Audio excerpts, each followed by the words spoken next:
Your true wealth is your time and freedom. Money is just a tool for trading your time. It's a container to store your economic energy until you're ready to deploy it. But the whole world has been turned away from real money and has been fooled into using currency.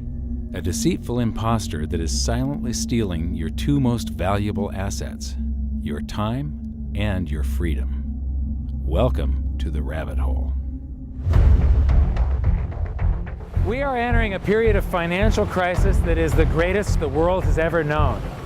The wealth transfer that will take place during this decade is the greatest wealth transfer in history. Wealth is never destroyed, it is merely transferred, and that means that on the opposite side of every crisis there is an opportunity. The great news is that all you have to do to turn this crisis into your great opportunity is to educate yourself. I believe that the best investment that you can make in your lifetime is your own education. Education on the history of money, education on finance, education on how the global economy works, education on how all of these guys, the central bankers, the stock market, how they can cheat you, how they can scam you. If you learn what is going on and how the financial world works, you can put yourself on the correct side of this wealth transfer. Winston Churchill once said that the further you look into the past, the further that you can see into the future. This program is all about creating your own crystal ball, being able to gaze into the future, being able to change this crisis, the greatest crisis in the history of mankind, into your great opportunity.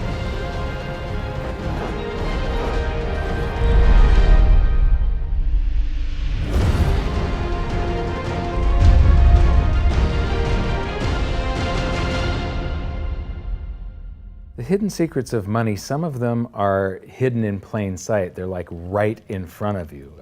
The way the monetary system works is something that isn't actually hidden away from all of us. It's out in the open, but it's complex and people just they can't see how it works. It's hard for them to imagine that we're living in such a hoax. Others are meant to be secret, but the truth is slowly coming out, like the Federal Reserve being a private corporation and not really part of the U.S. government. But when I started studying this, what I found was that there was no place that I could point people to where they could get it all in one spot. And so I basically decided to write my book about it and consolidate monetary history, economics, the markets, fundamentals of gold and silver. There's a lot of smoke and mirrors in economics, and I've sort of made it my job to lift the fog for people.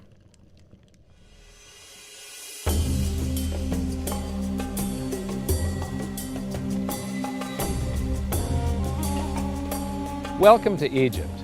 This is where it all began. Roughly 5,000 years ago, the Egyptians started using gold and silver as their predominant form of currency. But it was not yet money. The pieces of gold and silver that they were using were odd sizes and weights, odd purities, so it still was not interchangeable, where each unit is the same as the next. This meant that nothing really had a price yet. You couldn't put a price of so many coins on something because they didn't have coins yet. Trade was still difficult. It was still a guessing game when it came to the exchange of values. One of the reasons that we are in the financial mess that we are today globally is that people do not understand the difference between currency and money. Currency is a medium of exchange, a unit of account. It is portable, durable, divisible, and something called fungible. Fungible means that each unit is the same as the next unit. A dollar in my pocket buys the same amount as a dollar in your pocket. Money is all of those things plus a store of value over a long period of time. Even financial planners, bankers, your accountant, they don't understand the difference between currency and money. The currency in your pocket is a medium of exchange. It's a unit of account because it's got numbers on it. It's somewhat durable, it's portable, it's divisible in that you can make change, and it's fungible. A dollar in my pocket buys the same amount as a dollar in your pocket. But because governments can print more and more and more of it, and dilute the currency supply, it's continually transferring wealth out of your pocket, out of your bank account, to the government and to the banking system. The reason that gold and silver are the optimum form of money is because of their properties. It's an easy medium of exchange because gold and silver store a large amount of value in a very small area. It's a unit of account. Pure gold has the same value all over the planet. So an ounce of gold buys the same amount here in Egypt as it would in China or in the United States. It's durable. The same gold that Egyptians were using in trade 5,000 years ago is still here with us today. It does not corrode. It's divisible. You can make change with it. It's very portable. You could use something like oil as money. It's just that you can't carry around a barrel of oil on your back. It's fungible. Pure gold is the same wherever it is on Earth. Pure silver is the same wherever it is on Earth. It's limited in quantity. That's the reason that it maintains its purchasing power. Governments cannot print it. Over the last 5,000 years, only gold and silver have maintained their purchasing power. There have been thousands upon thousands of fiat currencies, currencies that are unbacked by gold or silver, and they have all gone to zero. It's a 100% failure rate. Well, fiat currency, of course, is a currency that exists at the dictate or by fiat from a government. You say they have their printing presses, and the paper money rolls off the printing presses. And then they give it the fiat designation, which makes the currency official. It's just worthless paper. But when Ben Bernanke gives it the special sign, and they have the cult meeting at the Federal Open Market Committee meetings, it suddenly becomes currency. If you look at what's really going on, it's a con game. And so there's confidence. Well, the Federal Reserve is very forthright about what they're doing. If you read their websites, they'll tell you it's a confidence game. They tell you that there's no intrinsic value in their money. They'll tell you that they print it backed by absolutely nothing. They actually display all these facts. But if you tell somebody in the public that this stuff is created out of thin air, there's no backing whatsoever, it's absolutely worthless, it's about as valuable as monopoly money, they'll look at you like you're nuts. Is there an example throughout history of a fiat currency, a piece of paper that's unbacked by anything, surviving? Short answer, no. Long answer, no. And here's why.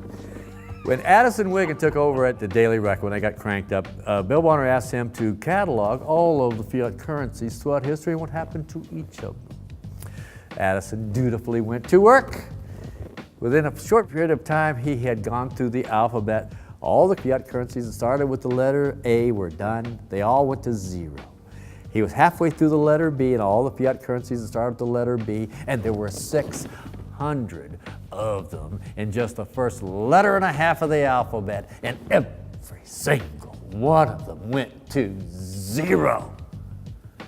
Every one. 600 fiat currencies that start with the letter A, and half of the ones that start with the letter B are 600 of these things. Not one ever came close. You think this one, the United States dollar, is going to be the first one after all that? I don't think so. No. No currency, fiat currency has ever survived. None. The thing about money is there actually is a fairly well accepted definition of what money is. The question is, as you apply that definition to particular things that people claim to be money, do they fit the definition? Well, just take the paper dollar, for example. How well does it perform those functions? Well, store of value. The dollar has lost 95% of its purchasing power since the creation of the Federal Reserve in 1913. So not very good as a store of value. One of the things I do is just a way to get the audience's attention is I have a slide, and there are 3 pictures on the slide. One is a pile of monopoly money. The other one is a pile of Federal Reserve notes, what Americans would call paper money. The other one is a solid gold American Eagle 1-ounce coin. And the title of the slide is, which of these is not like the other? And if you know the show Sesame Street, or you have children who watch it. It's one of the favorite vignettes in Sesame Street. And what it really is a kind of IQ test for 5-year-olds. They're supposed to look at the 3 things and look at characteristics and find the one that's not like the other. Well, I've shown this slide to groups of Ivy League university professors, and I've also shown it to children, kind of 5 years old, my nieces and nephews and so forth. And when the professors look at it, they say, well, clearly the dollars are not like the others, because gold has no role as money, and monopoly money is junk, and the American dollar is a store of value, so that's not like the other. But the children look at it and they say, well, the gold coin is not like the other, because the other two are just piles of paper, and the gold coin is clearly something different. So my question to the audience is, who's smarter, a 5-year-old or an Ivy League professor? Before World War I, each note that a treasury issued would say that there have been deposited with the United States Treasury $20 in gold coin payable to the bearer upon demand. The money was in the vault. The currency was a note they gave you that was a claim check, only a claim check on the money, the same as if you go to the dry cleaners and you give them your shirt and they give you a claim check for your shirt. The value is that shirt at the dry cleaners, not the piece of paper that says that you own that shirt. So our currency that circulated was the paper US dollars, and they were claim checks on money. The next hidden secret is the difference between currency and money. Money must be a store of value and maintain its purchasing power over long periods of time. As we progress through this series, you'll learn that national currencies are really a tool used by the government and the financial sector to leech away your time and your freedom by stealing your purchasing power. So rather than storing your economic energy, currencies leak. Now compare that to the gold and silver the Egyptians were using. Like I started with, it still wasn't money because it wasn't interchangeable yet. But they were on the right track, as gold and silver have proven over thousands of years to be the ultimate store of value. Gold is only formed when a star explodes, a supernova, and it stays around forever. This is one of the properties that make it the ultimate money.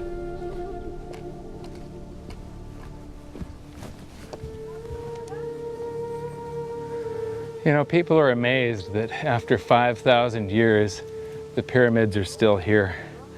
But what I'm more amazed at is that the currency that the people that built this were using, that currency, that gold and silver that they were using in trade on a daily basis, is still around today. It may have been melted down and re-refined, and it's in a coin or a bar or in some piece of jewelry, but it's still with us today, and it still purchases something. Yes, it is the ultimate money, because there is nothing else even in the same league. It's divisible, it's permanent, it's a store of value, it's a unit of account. It's got everything you want out of money, but it doesn't go away, and it can't be increased. That is what makes gold the most beautiful money of all. What more could you ask out of a money? It keeps governments under control. You can maintain a solvent system. Governments don't like gold at present because they're getting away with the fiat currencies, and they'll do everything they can to discredit it as an asset class. I mean, my goodness, gold has outperformed the Dow Jones Industrial Average in each of the last 7 years, yet it's not considered a legitimate asset class. Why? Again, it's the fear that maybe gold will be imposed on the system, that it will constrain government ability to spend beyond its means. They can't print it. They can't print it, no. The proper definition of inflation, I use Milton Friedman's definition. Inflation is an expansion of the currency supply. Deflation is a contraction of the currency supply. If you expand the currency supply, eventually prices will rise. And if you contract the currency supply, eventually prices will fall. This is a pool, but it's not a pool of water. This is the currency pool. And these are prices. And if you expand the currency supply, prices like a sponge in water have to rise to suck up the excess currency. Governments never stop printing more currency and adding currency to circulation.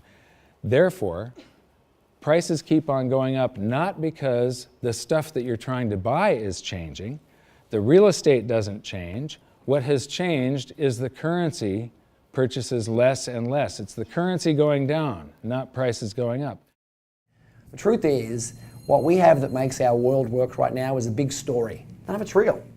It's all just promises. And if you think about it, that's how currency began to work in the beginning. You know, before we had currency, we had barter. I'll give you 3 coconuts and you give me 4 fish, because that's kind of a fair exchange on coconuts to fish.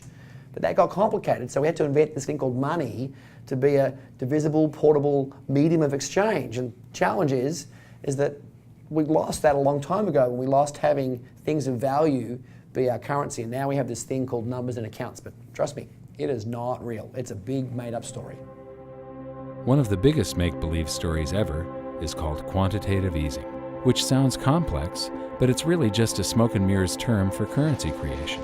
QE started with the banking bailouts back in 2009. This currency was created out of thin air and then given to the banks, who paid themselves record bonuses in reward for crashing the world economy.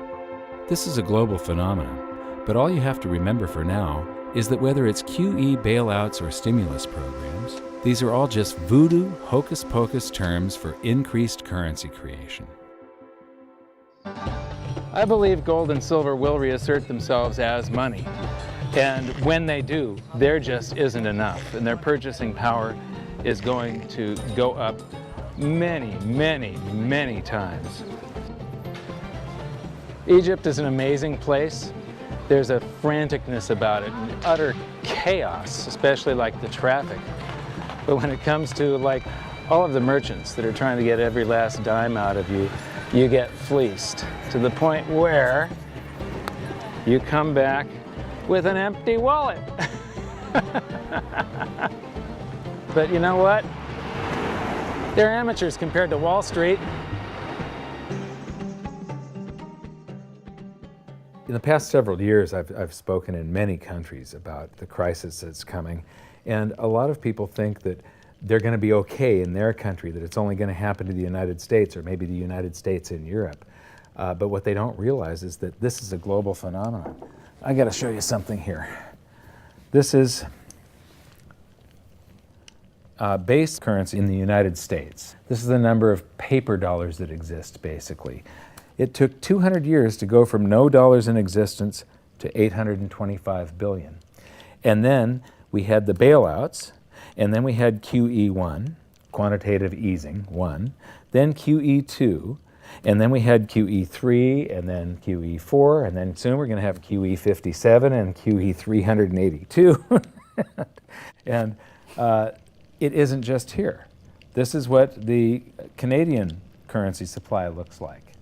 This is Australia, South Africa, Russia. Now, this starts out in just the year 2001, and this is like 18 times more currency in existence in a little over a decade. Here's Singapore, same story. Look at that, since the crisis, just bam. India, China, every government on the planet is doing this insane deficit spending and expanding their currency supplies, doing bailouts. And history shows that there is no example of this turning out well. It is sometimes amazing that we haven't experienced more inflation than we have.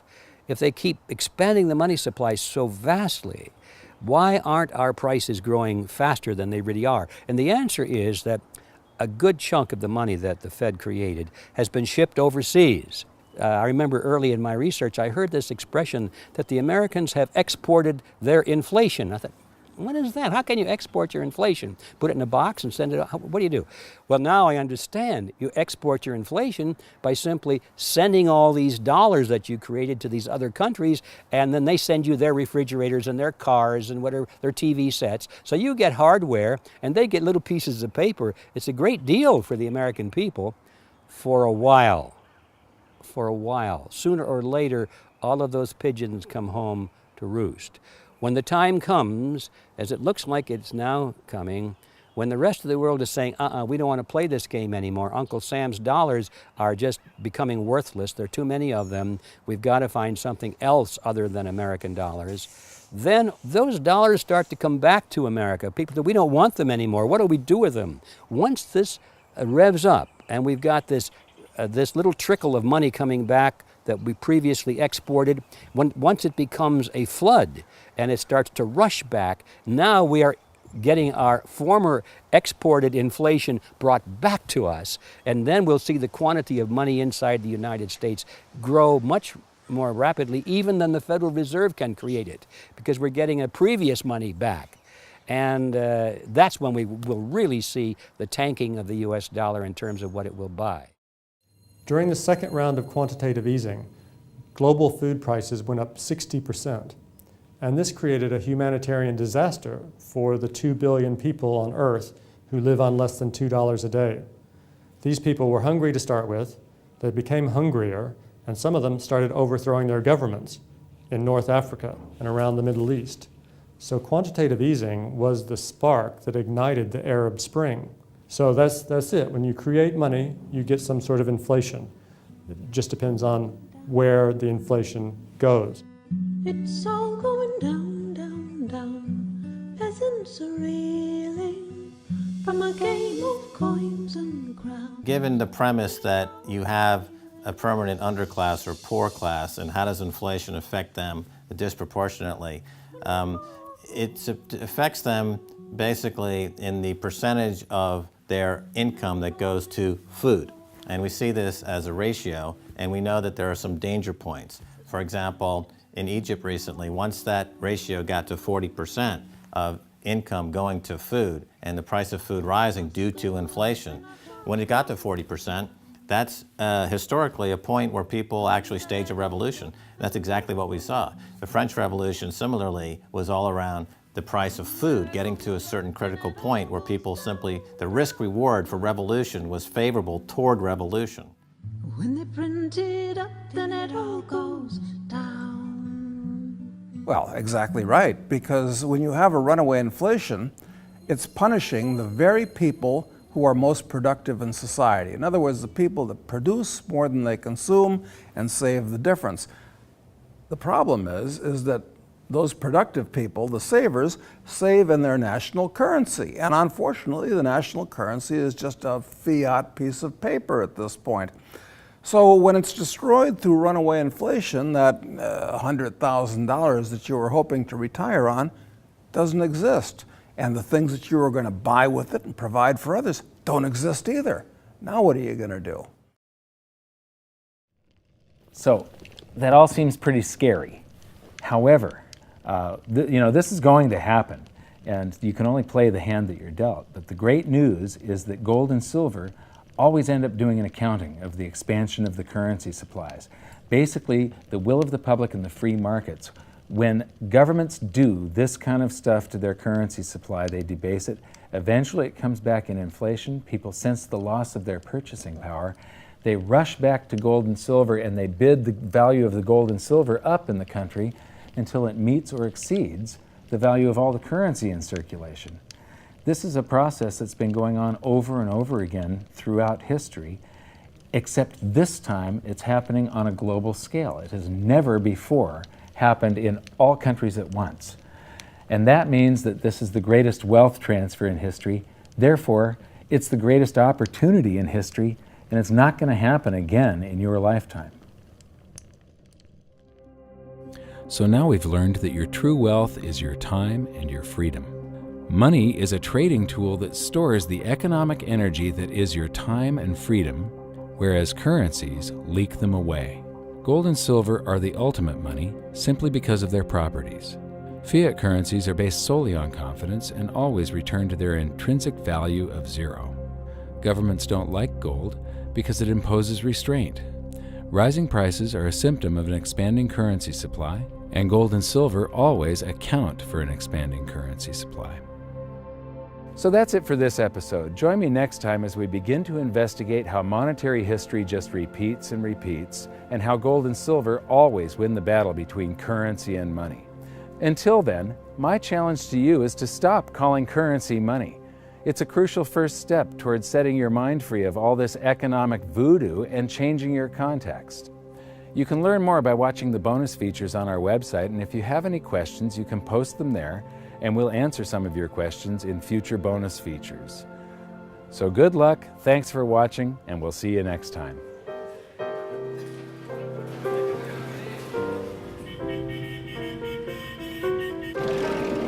Good morning. Wow. What does fiat mean? It comes from the Latin for crappy car.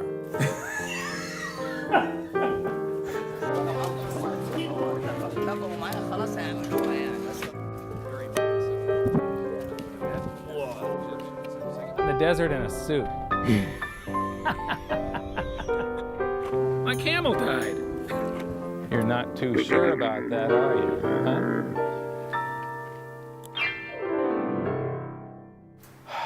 I am ready for a good long nap. Hi, welcome to this bonus feature for the very first episode of Hidden Secrets of Money.